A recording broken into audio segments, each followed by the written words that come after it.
arraigned 5 persons over lynching of man alleged to be an internet fraudster in Ondo State. Federal government says it has spent $1.2 million to evacuate 2,400 stranded Nigerians in Sudan. Gunmen kill 6 miners in Jos South local government area of Plateau State. On the foreign scene, ship carrying civilians from more than 50 countries fleeing violence in Sudan docks in Saudi Arabia. Good evening. This is News at 7 on Western Spring Television. My name is Femi Olanipeku. We'll begin in Ondo State, where the police command has arraigned 5 persons before the Chief Magistrate Court sitting in Akure, the state capital, over the death of a man, Temitope Olorunfemi, who was alleged to be an internet fraudster. Olorunfemi was lynched by people in the Joka area of Akure after his car crushed one person to death and injured several other people on Easter Monday. The vehicle was also set ablaze by the people who said they found some fetish items inside the car, which made them believe he was an internet fraudster. The police arrested 5 persons whom they arraigned today on 3 counts of felony, unlawful murder, and arson. The prosecutor, Inspector Nelson Akintimei, informed the court that the accused conspired to commit a felony and unlawful murder of the deceased. He also said the deceased was murdered in cold blood with sticks, stones, and other offensive weapons.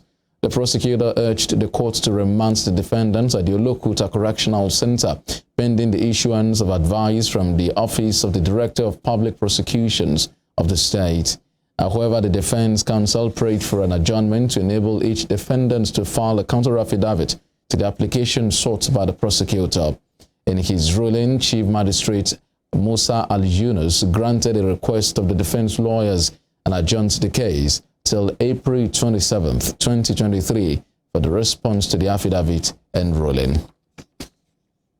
A federal high court sitting in Lagos has struck out an interim order of forfeiture obtained by the Economic and Financial Crimes Commission, EFCC, seeking to seize 14 properties allegedly linked to the governor of Kogi State, Yahaya Bello. In his ruling, Justice Nicholas Owebo struck out the suit on the grounds that Section 308 of the 1999 Constitution prevents the institution of any criminal or civil case against a sitting governor or the president.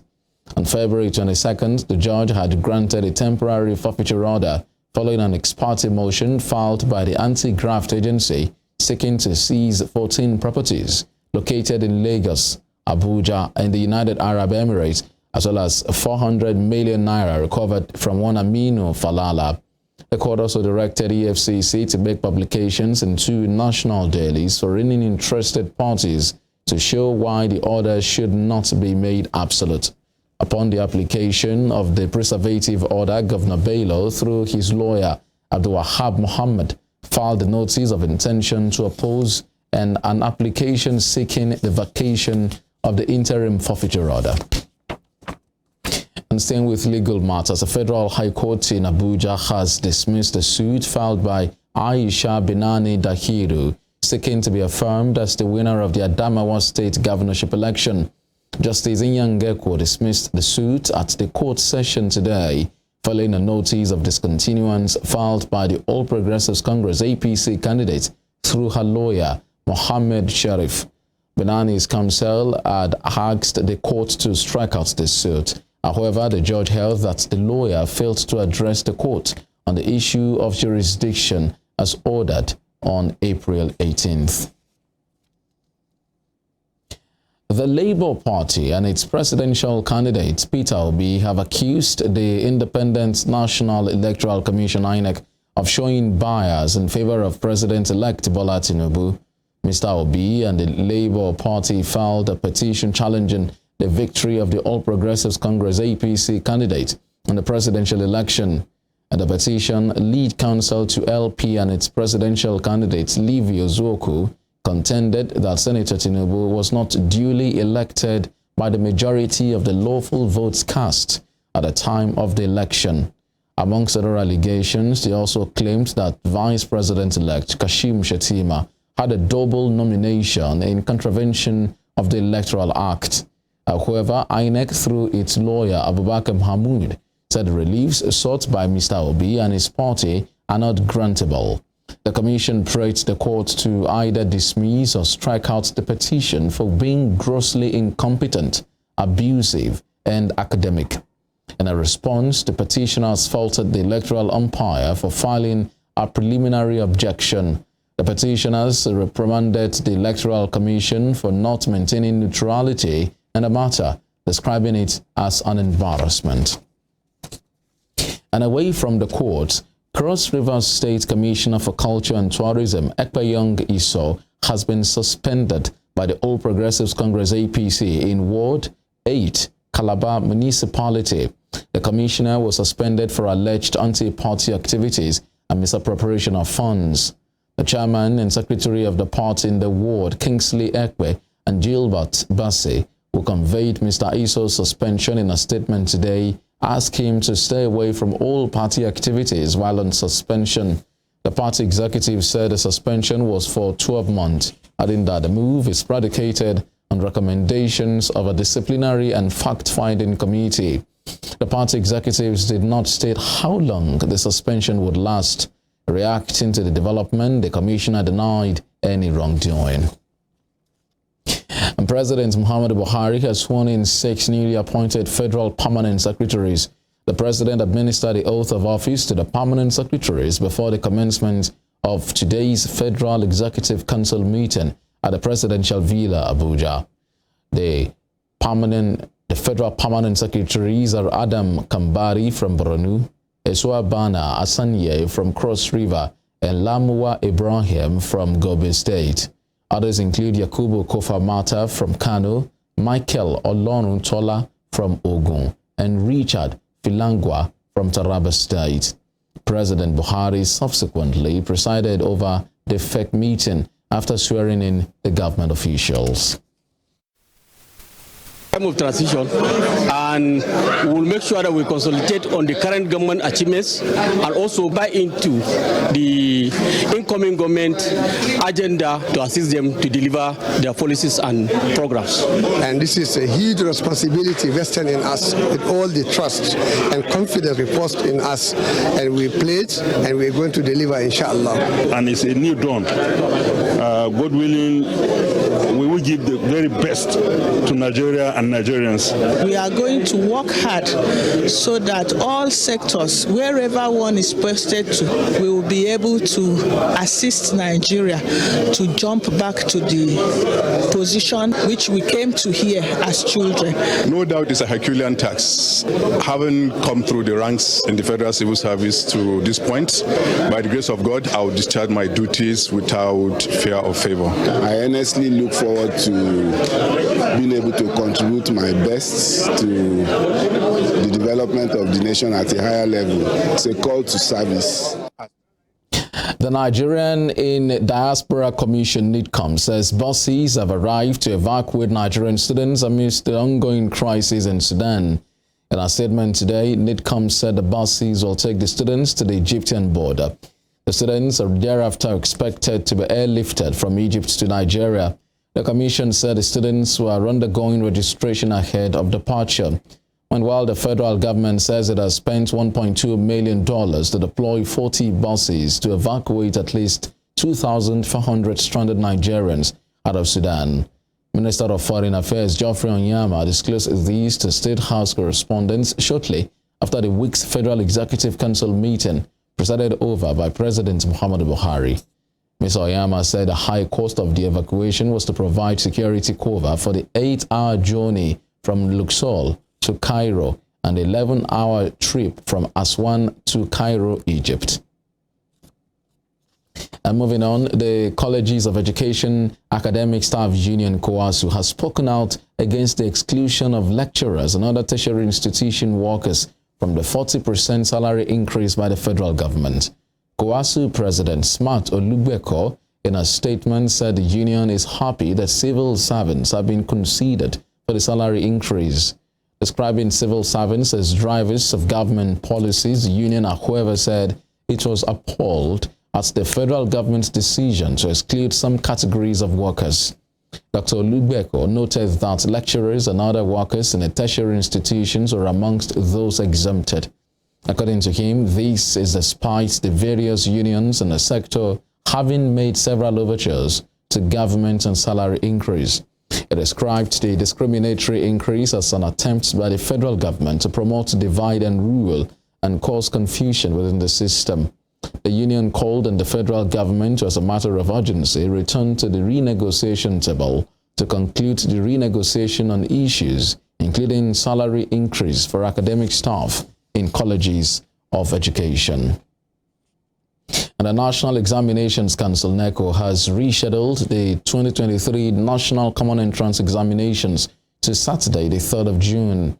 In a statement, NECO's spokesman, Aziz Sani, announced the rescheduling of the examination, blaming the decision on the low registration rate. The examination, which admits candidates into the federal unity colleges across the federation, was earlier scheduled for Saturday, April 29th.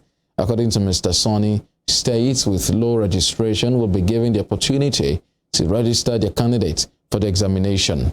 He urged all candidates, parents, guardians, schools, and relevant stakeholders to take note of the new date for the examination, while stating that the registration of more candidates will continue till the new date of the examination. And still talking education, the Joint Admissions and Matriculation Board JAMB has rescheduled the 2023 Unified Tertiary Matriculation Examination UTME across about 100 centers over technical challenges in Tuesday's exercise. JAMB's head of public affairs and protocol, Fabian Benjamin, said this in a statement today. Dr. Benjamin urged affected candidates to print a new examination notification to know their new scheduled sessions. The statement added that about 100 centers out of the 708 centers participating in the 2023 UTME exercise across the country experienced technical challenges that prevented their allotted candidates from successfully taking their examination.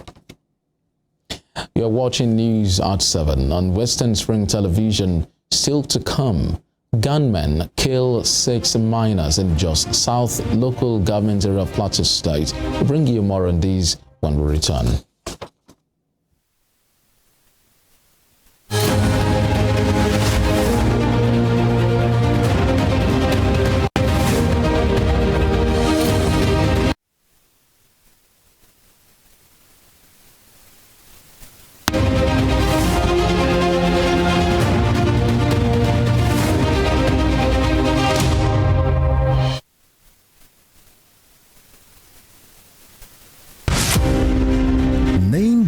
Zedong at birth, but globally known as Mao Zedong, he was a Chinese revolutionary and founder, People's Republic of China, which he led as chairman of the Chinese Communist Party from 1949 until his death in 1976.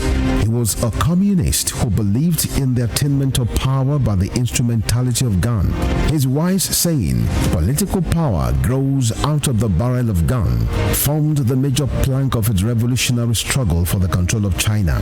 In the long span of his leadership and political power, Mao Zedong relentlessly entrenched the communist philosophy in China, which emphasized the revolutionary struggle of the vast majority of people against the exploiting class and their state structures. The communist leaders defined the class struggle as people's war.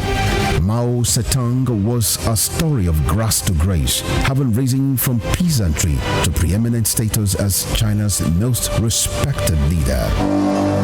Western Spring Television identifies Mao Zedong as a major character in history. The Korean War of 1950 to 1953 pitched North and South Korea against each other in response to intrigues by nations beyond their border with different interests from those canvassed by the two brother nations. The Korean War had all the nuances of an external conflict induced by powers that were interested in subjugating North and South Korea. Japan had leveraged on its military power to annex Korea in 1900 and imposed a military union that did not sit well with the citizens. Japan not only lost its war of conquest against Korea, all its powers were obliterated by the effect of the World War II.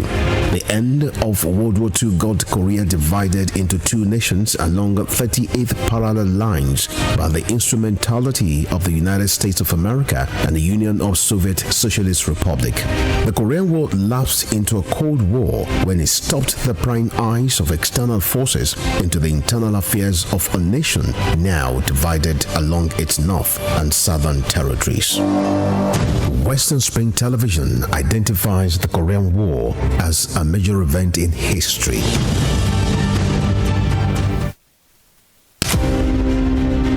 Ahmadu Bello, a Prince Royal, was born 6th of December 1910 at Raba Village, Sokoto, northwestern Nigeria. His father was a district head and heir apparent to the Sultanate throne from the house of Usmanu Danfodio, a religious and social reformer who brought the Habib dynasty under the Fulani Caliphate in the beginning of the 19th century. Ahmadu Bello raised the bar of political consciousness and participation when, in 1944, he engineered the establishment of the Northern People's Congress (NPC) as the first political party in northern Nigeria and the rallying point for politicians in the region before independence. History will not forget Ahmadu Bello for his charisma and political sagacity, which provided easy passage for his kinsmen to assume political and administrative positions in Nigeria's post-independence era. The distinguished elder statesman and Sardauna of Sokoto has his face on his country's 200 naira currency as a mark of honor to one of the architects of Nigeria's independence. Western Spring Television identifies Ahmadu Bello as a watershed character in history.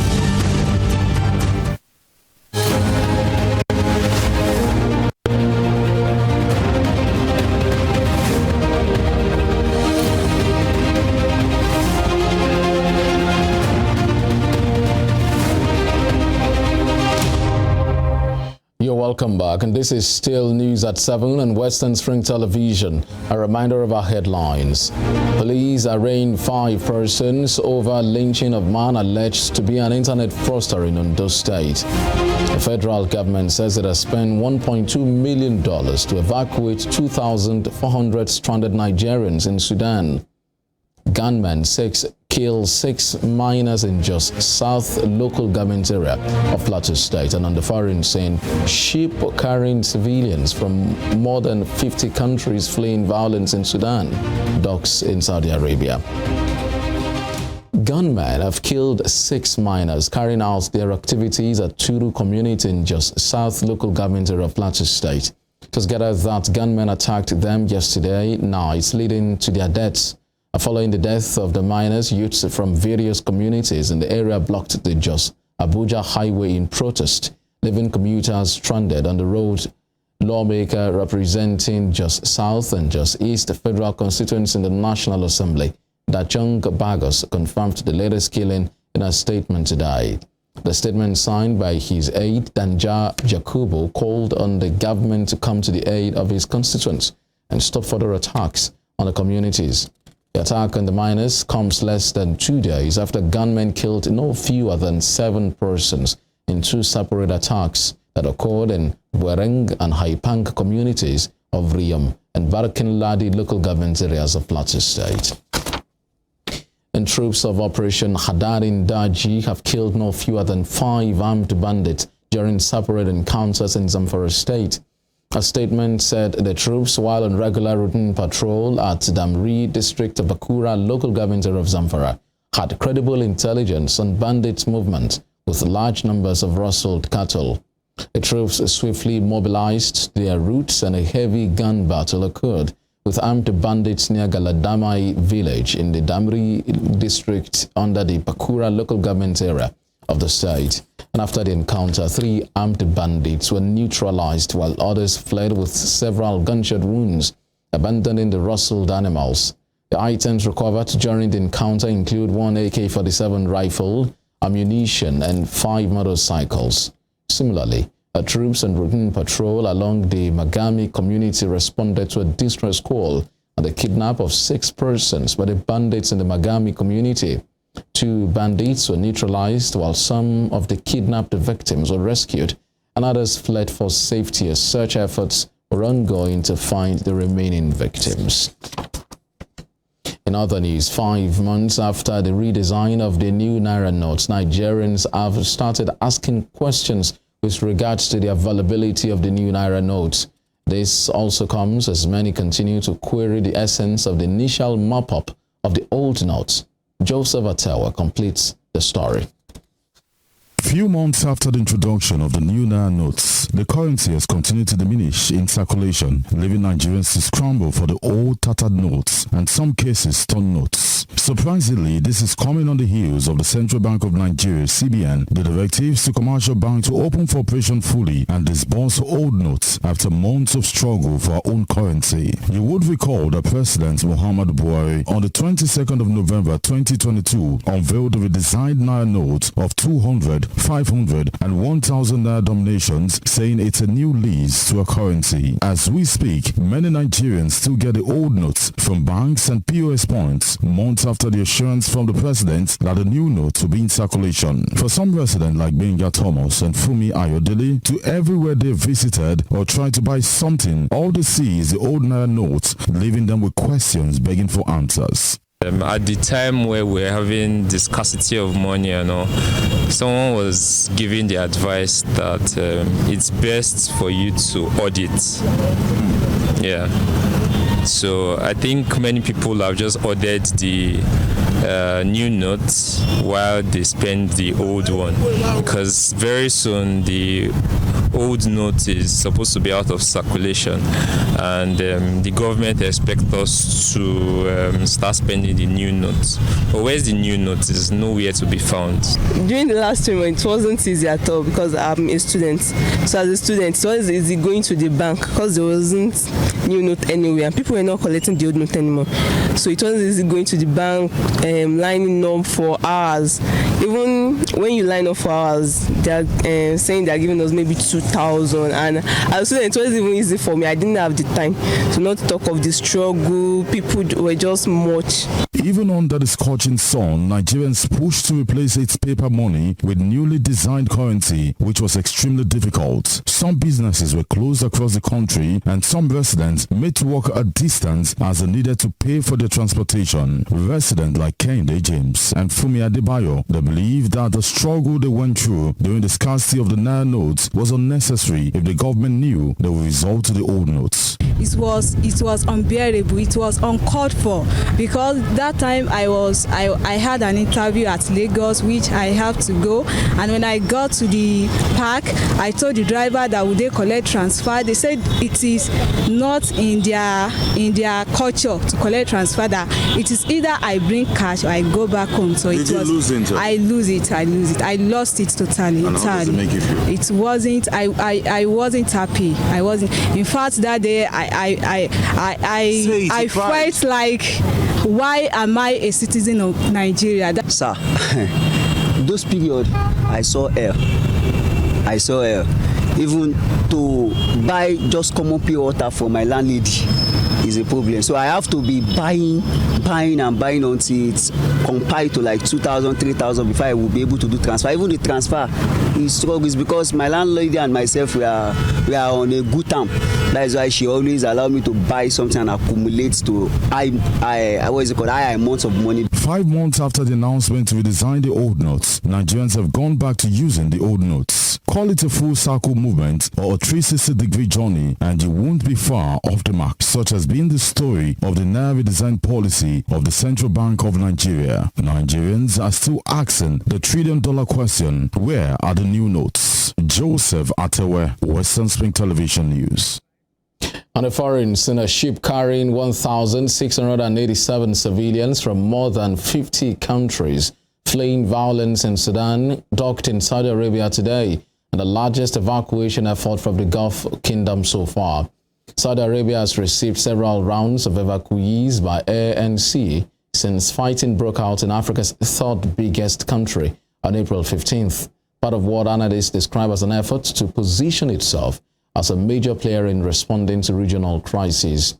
The Foreign Ministry said the group that arrived in the coastal city of Jeddah from Port Sudan today was transported by one of the kingdom's ships, and the kingdom was keen to provide all the basic needs of foreign nationals in preparation for their departure. The ministry added that it included 13 Saudis, while the rest came from countries across the Middle East, Africa, Europe, Asia, and the Americas. The fighting in Sudan pits forces loyal to Army Chief Abdel Fattah al-Burhan against those backing his deputy-turned-rival, Mohammed Hamdan Daglo, who commands the powerful paramilitary Rapid Support Forces. At least 459 people have been killed and more than 4,000 wounded, according to figures from United Nations agencies. The United States brokered 3-day ceasefire between the warring generals brought some calm to the capital, but witnesses reported fresh airstrikes and paramilitaries claimed to have seized a major oil refinery and power plant.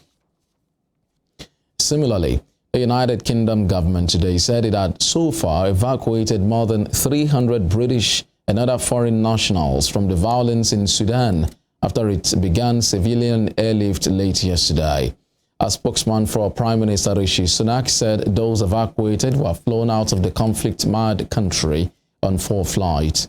Another 4 flights were expected to depart during the course of Wednesday. Meanwhile, UK Home Secretary Suella Braverman has ruled out introducing a safe and legal route for asylum seekers in Sudan to seek refuge in the United Kingdom. I think that the measures that we've announced are about doing what the British people want us to do as a government. That's why the Prime Minister made stopping the boats one of his core 5 pledges at the beginning of the year. That's why I've been working pretty much every day since I was first appointed as Home Secretary on this set of measures. So whether it's introducing new measures in legislation in our illegal migration bill, whether it's a new deal with Albania, pursuant to which we've now relocated over 1,000 people back to Albania, or whether it's our deal with the French, or whether it's bearing down on the backlog, or whether it's new sites for accommodating asylum seekers. On a whole range of measures, we've been working on a plan that is going to fix this unacceptable problem. That being 45,000 people arriving here illegally last year, over £6 million being spent a day on hotel accommodation. That is an unacceptable situation. So this is what the government is focused on. And still in Africa, President Cyril Ramaphosa's office has said South Africa is not planning to quit the International Criminal Court, as suggested earlier by the president, citing a communication error from his ruling ANC party.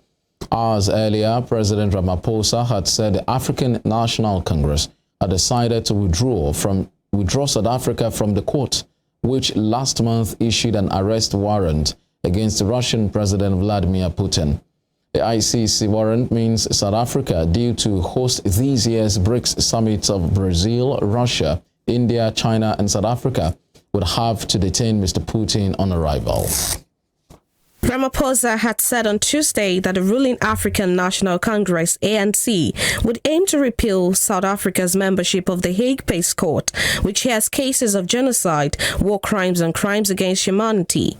But on Wednesday, Ramaphosa's office said he had made a mistake. It is prudent that South Africa should pull out of the ICC, largely because of the manner in which the ICC has been seen to be dealing with these types of problems.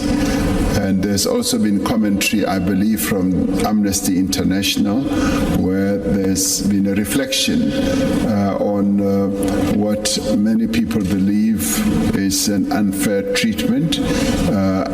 And our view is that we would like this matter of unfair treatment to be properly discussed. But in the meantime, the governing party has decided once again that there should be a pull-out. So that will be a matter that will be taken forward. South African President Cyril Ramaphosa rode back on Wednesday from a pledge to quit the International Criminal Court, months before he is due to host Russia's Vladimir Putin, who is wanted by the ICC for suspected war crimes. According to a statement issued by the presidency, South Africa remains a signatory entry to the ICC in line with a resolution of the 55th National Conference of the ANC, held in December 2022, to rescind an earlier decision to withdraw from the ICC. The warrant against Putin in March means Pretoria, due to host the BRICS, Brazil, Russia, India, China, and South Africa bloc summits this year, would have to detain him on arrival. Putin has not traveled abroad since the ICC warrant was issued. He has made only one trip outside the former Soviet Union to Iran since launching the invasion of Ukraine last year. On whether South Africa would arrest Putin, Ramaphosa said the matter was under consideration. South Africa has refused to condemn the invasion of Ukraine that has largely isolated Moscow on the international stage, saying it wants to stay neutral and preferred a dialogue to end the war.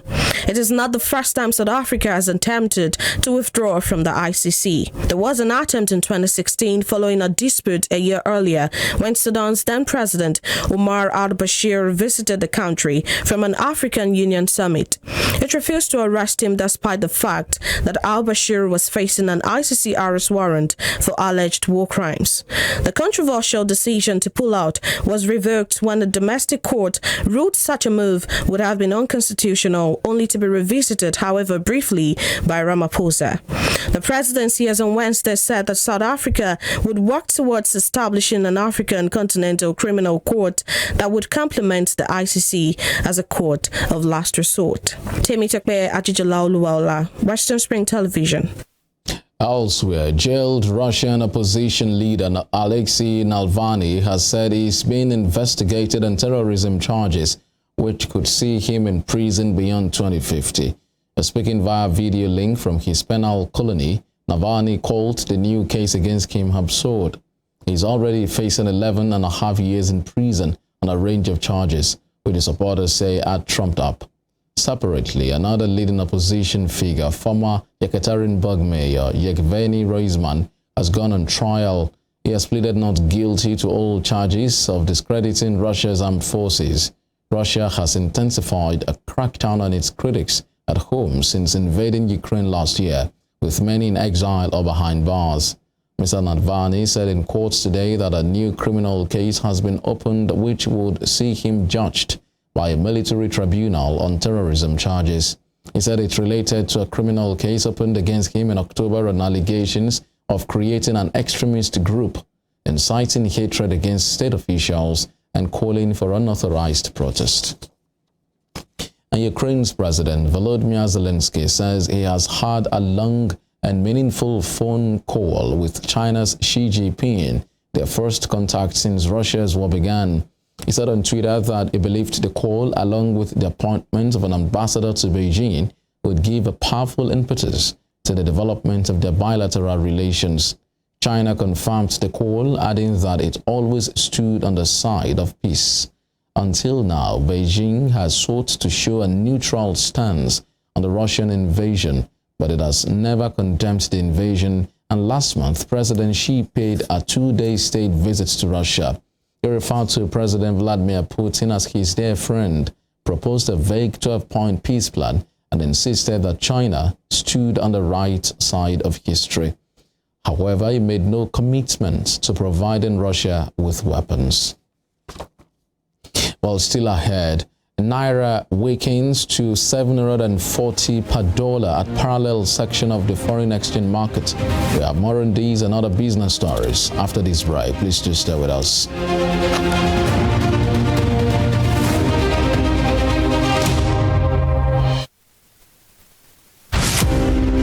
Nelson Rolihlahla Mandela was an anti-apartheid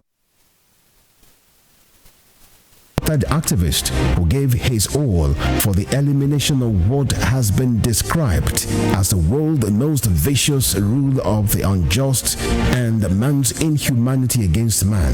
He was born July 18, 1918 in Mvezo, South Africa. Educated and trained as a successful legal practitioner, he took up the gauntlet of a human activist against segregation by the minority white supremacist in South Africa. At the climax of his trial for treason, orchestrated orchestrated by the minority South African government, the great crusader for democratic equality was prepared to pay the supreme sacrifice to establish majority rule in his native land. He told white jurists that if achieving freedom for his people was worth his life, he was prepared to die.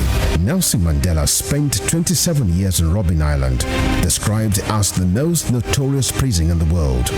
It was from this same prison that he came out as a free man to assume office as South Africa's first black president in 1994.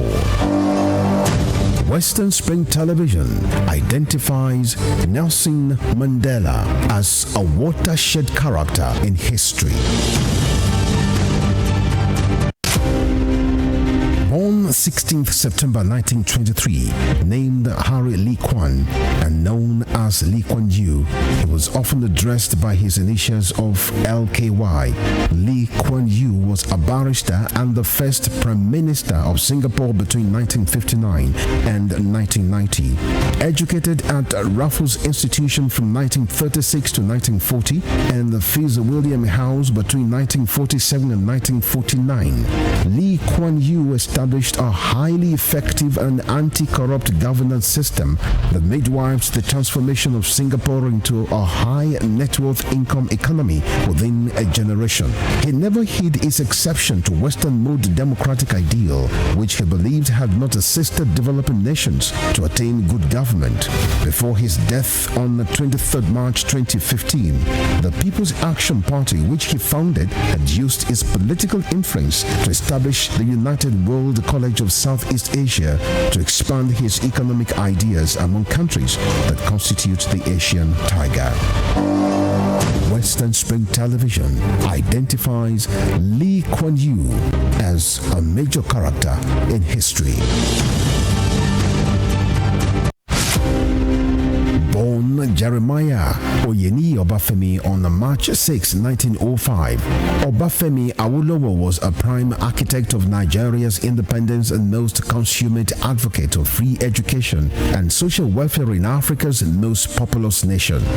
Erudite politician, thinker and philosopher, Awo was fondly addressed by associates and political colleagues, brought his unique attributes to bear on governance in the defunct Western region. He administered as leader of government business and the premier between 1955 and 1958. Obafemi Awolowo's premiership witnessed pioneering in multi-sectoral policy initiatives and execution. The Western region under his administration paraded several enviable records.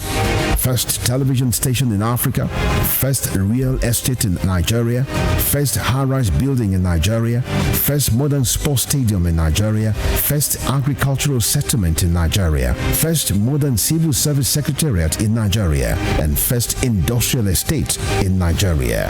His face is on 100 Naira denomination as a mark of honor for his distinguished services to his country. Western Spring Television identifies Obafemi Awolowo as a major character in history.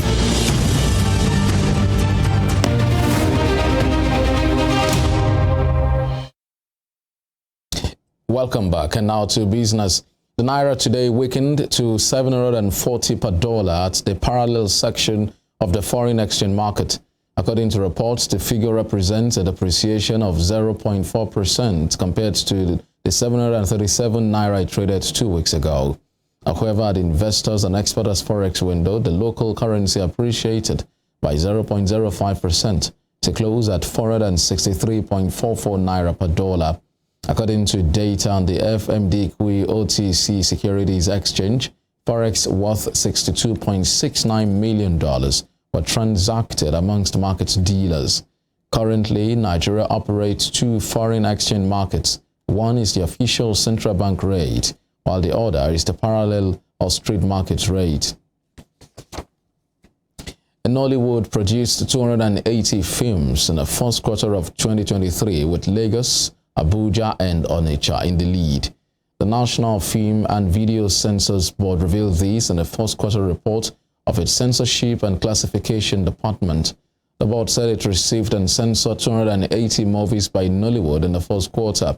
The board, which regulates the film and video industry in Nigeria, said the data is meant for onward transmission to the relevant federal government agency as input for the compilation of the nation's GDP for the first quarter.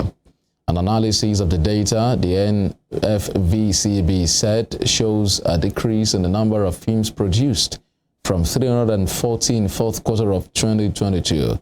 This represents a downward slope of approximately 18%. NFVCB CEO Adedayo Thomas said the board was committed to providing an enabling environment for filmmaking. And still talking business, Managing Director of the Nigeria Export Processing Zone Authority, Adesoji Adeshuba, says to fully realize the gains of economic zones, an investment of about $22 billion is required in states to revamp the sector. The NEPZA boss stated this today in Abuja at the official license presentation ceremony of the Delta State Special Economic Zone to Governor Ifeanyi Okowa.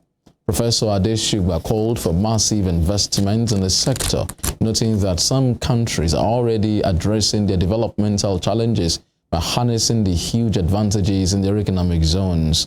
And shortly after receiving the license on behalf of the state, Governor Okowa spoke of economic advantages that await the people, saying it will create advantages in the state's oil and gas sector as well as agriculture. Microsoft's $68.7 billion deal to buy United States video game company Activision Blizzard has been blocked in the United Kingdom by Competition and Markets Authority. The proposed takeover would see Microsoft acquire such hit titles as Call of Duty and Candy Crush. But the regulator said it was concerned the deal would offer reduced innovation and less choice for gamers in a fast-growing cloud gaming business. Microsoft and Activision hit out at the decision and said they would appeal. A vice chairman and president of Microsoft, Brad Smith, said the company was still committed to the acquisition. He added that Microsoft has already signed contracts to make Activision Blizzard's games available on 150 million more devices.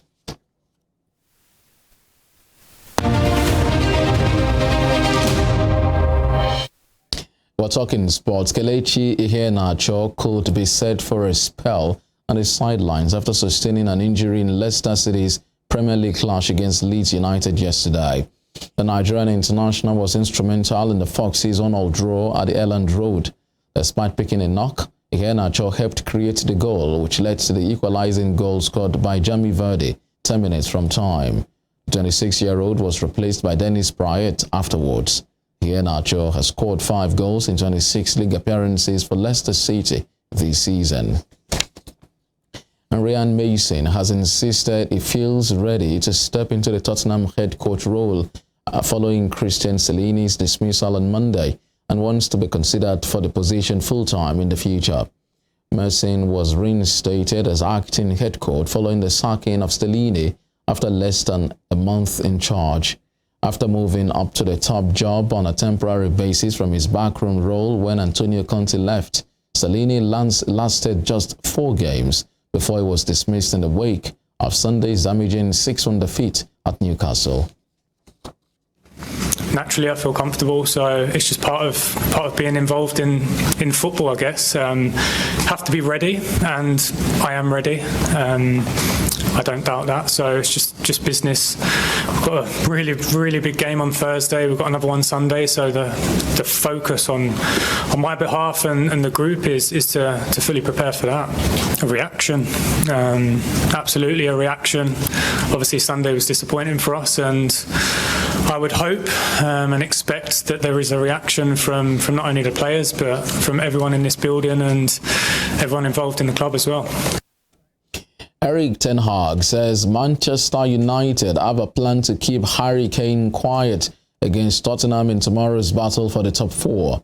Kane is a top target for Ten Hag this summer, but they must first find a way to keep the 29-year-old England striker from inflicting a damaging blow to United's chances of securing Champions League qualification next season.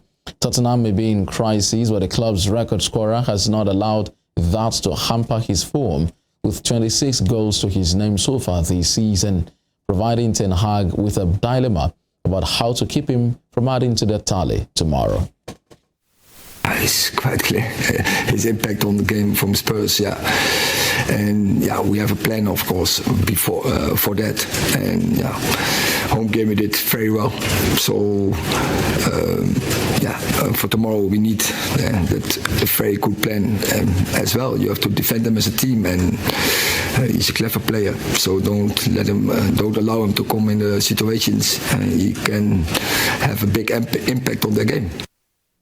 And with tennis, British number one Emma Raducanu has withdrawn from the Madrid Open with a hand injury hours before her first-round match. The 2021 US Open champion, hindered by wrist problem in recent months, was set to face Bulgaria's Victoria Tomova today. 20-year-old Raducanu is now almost certain to drop out of the world's top 100.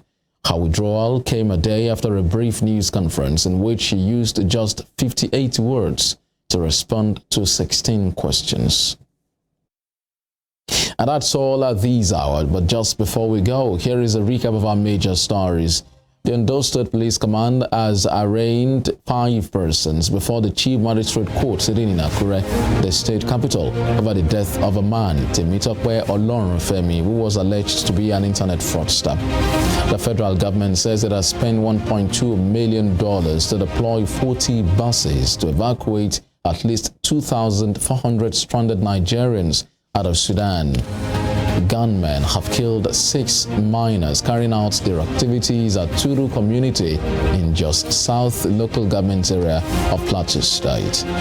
And on the foreign scene, a ship carrying 1,687 civilians from more than 50 countries fleeing violence in Sudan docked in Saudi Arabia today at the largest evacuation effort by the Gulf Kingdom so far.